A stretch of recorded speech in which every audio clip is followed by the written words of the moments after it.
evening, my live youth, or good morning, or good afternoon, whatever time of day that you're catching on this video. I'm glad you're catching it. Glad you're tuning in. I hope you're plugging in as well. Not just tuning in and watching, but entertainment. I hope you're just checking in and staying involved, staying connected. Reach out to me. Reach out to all the leaders at Cornerstone if you need help with anything. You're struggling. Reach out. Most importantly, I hope that you're staying connected with God. Right. Today I have a question. It's just a quick video, right?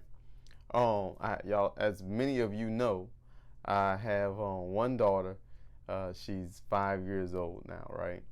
So these 5 years has flown by, and I'm looking at how this time that we're in right now, so many of you all are getting of age where, especially now with virtual school, virtual learning, you're staying home on your own.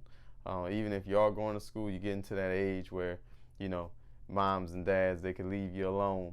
You could be all right. They leave enough food in the refrigerator. You know how to sustain yourself for a few days. I know you think you're independent all the way, but you're getting close, right? So I want to know, at what age, if I'm asking you, my live youth, for advice, at what age is it okay for me to let baby girl stay home by herself, feed herself overnight? I just want to know your opinion. Like, at what age is that okay? Some people might say 15, 16. Some people say not till you're 20, right? But at what's that age that you think she should be able to stay home by herself? I leave the house as long as I leave, the water on, electricity's running, the refrigerator has food on it. She's well equipped. She knows how to call for help. If she needs help, she knows how to call me. She knows how to call 911, right? She knows how to lock the doors and unlock the doors. Like, what's that age you think that should be? I'm going to pretend like I can hear your thoughts. Let's go with 16, right? Let's say she should know all those things by 16. Y'all know I only have one child. So just pretend. Let's pretend, because some of y'all have siblings. And it's not just y'all. But whenever you're of age to stay home by yourself, that means you're of age to stay home by yourself and take care of those little siblings, right? So let's pretend, let's imagine. What if my daughter had 4 little sisters? What if she had 4 little sisters? At what age you think she should be able to take care of herself and 4 little sisters, right? They all in the house, they have food, but now she has to not only provide for herself, she has to provide for them, keep them in line. What's that age, right? I'm listening. What's that age? All right, whatever that age may be, let's just say it's 18, right? Let's say it's 18. Let's say I leave her home for a week, because it's 18, right? They got food, they got water, they got electricity, they have phones to call for help if they need to call for help. But the only thing is I need them to stay home, and I need them to, take care of the house while they're there, right? So if I was to come back after being gone for a week, and my oldest daughter, in real life my only daughter, right? But in this hypothetical example, my oldest daughter is doing good. Matter of fact, she took care of 2 of her little sisters, right? All 3 of them, 2 of the little sisters are doing great. They gained weight, starting to get a little fat, right? But the other 2 haven't eaten in a week. Right.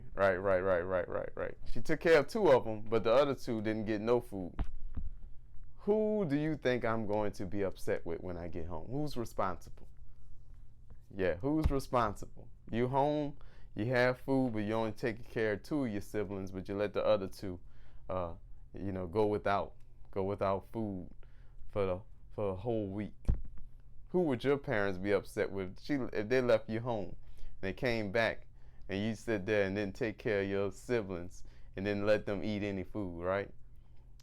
Naturally, the oldest is going to be responsible, right? So I'm thinking about this analogy, and I went to thinking about our Heavenly Father.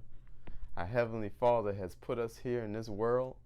And did you know there's enough food in the world for everybody to eat? Yeah, there's enough food on earth for everybody to eat. Nobody has to go hungry. Like, did you know that there's enough water, clean water? There's enough clean water on earth that nobody should have to die of dehydration. But don't you know there's people dying every day?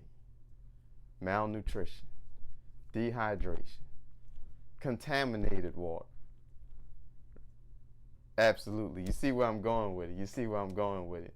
So at this time, while we may not be able to just snap our fingers and change the whole world at once, but we should be doing our part, right? I'm trying to do my part. Like if I have something to give, why not give? Because it's better to give than receive, And on a side note, I know we like to look at things positively sometimes. We like to look at the glass half full. They say look at the glass half full, not half empty, right? No matter which way you look at the glass, half full or half empty, you should be appreciative because you have water in your glass. There's some people out here, like I said, they don't have fresh water in their glass. So not only should we be freely give, we should also be appreciative of all that we do have. And thinking about a story in 2 Kings 5, it talks about Naaman, right? In this story, this is all the way in the Old Testament, right? I'll read a couple verses on it right quick. In 2 Kings 5, the American Standard Version, it says, verse 1, now Naaman, captain of the host of the king of Syria, was a great man with his master, and honorable, because by him Jehovah had given him victory unto Syria. He was also a mighty man of valor. But he was a leper. And the Syrians had gone out in bands and had brought away captive out of the land of Israel a little maiden. And she waited on Naaman's wife. So Naaman has gone to Israel. He's taken a servant. So she took her away from her home, right?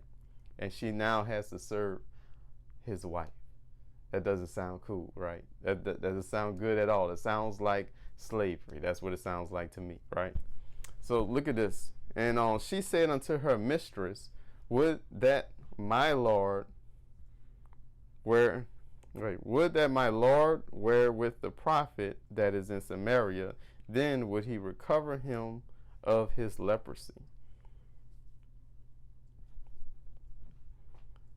Basically, she said, I know a guy.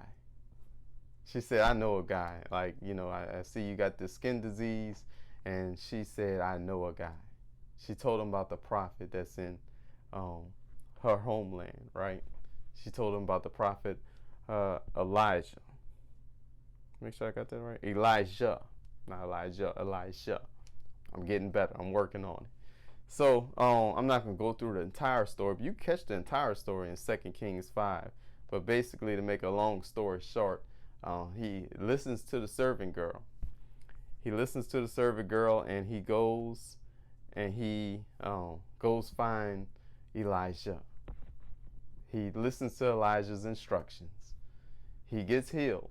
Like it took a little humility. He had to get humbled a little bit, but he ends up getting healed of his skin disease. And it doesn't go on to tell us the rest of their life story. Like it tells us that part, but it doesn't give you like what happened after that.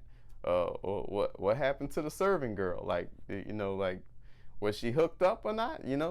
But I do want to. I imagine that she got hooked up after that, right? Like he listened to her, and she didn't keep her good news to herself. The situation, she was a servant taken away from her homeland. So she had every right to not say nothing. But she still told him, I know a guy. She still spread some good news to him, right? So did you know that just like there's enough water and enough food in the world for everybody, I'm looking at this story as an example. There's also enough salvation for everybody too. Yeah, there's enough salvation to go around. You don't have to keep all your salvation to yourself. You don't have to keep all your salvation at church. You don't have to only share your salvation with your siblings. You can share it all around and it won't run out. And it's not that deep, right? All she says, I know a guy, right? That's all you got to say. People are all around us asking for help. Like just the past week, Pastor Jason talked about search and rescue. We're all here to we're on a mission for search and rescue. That we all may have different roles to play, but the mission is search and rescue. If you have lost people around you, if you're lost, get found, right? If there's people around you that are lost, that are hurting, that need healing, that need advice, that need love and kindness, don't keep it all to yourself. There's enough. It won't run out. Like there's enough kindness to go around. There's enough love to go around. There's enough peace to go around. So give those things. This is for my youth, the ones that feel like, what can I do? There's plenty you could do. She was a servant girl. I look at it more, sounds like she was a slave girl, right? But she still had something that she was able to give. And it was nothing but a few words that I know a guy. And that ended up leading to her master, her earthly master, being healed. And I imagine that her heavenly master, her heavenly father, was pleased with her spreading the good news that she know about. So why don't we do the same thing? Spread the good news. So be encouraged. Don't think it's too small a thing. There's always something you can do. It might be small for you, but huge for somebody else. So that's my word for you this week, man. Just find opportunities to go out there and spread the good news. There's enough good news to go around. Go out there and spread the good things. Spread love, kindness, and peace everywhere you go. And this world is starving for it, right? So that's all I got for y'all tonight. Y'all have a blessed one. Talk to you next week. I hope to see y'all on Sunday. This past Sunday, we had a good gathering. I hope to see y'all Sunday evenings at 6 p.m. to 7 p.m. We'll be wearing our face mask. We'll be social distancing, but just a time to get together and review what we're talking about here, connect, and grow, right? And feel free, invite your friends. We're here. If you can't make it, we understand. We hope that everybody is staying well, getting well, and you're growing and not just staying stagnant, right? So be encouraged. Have a good one. See you next week.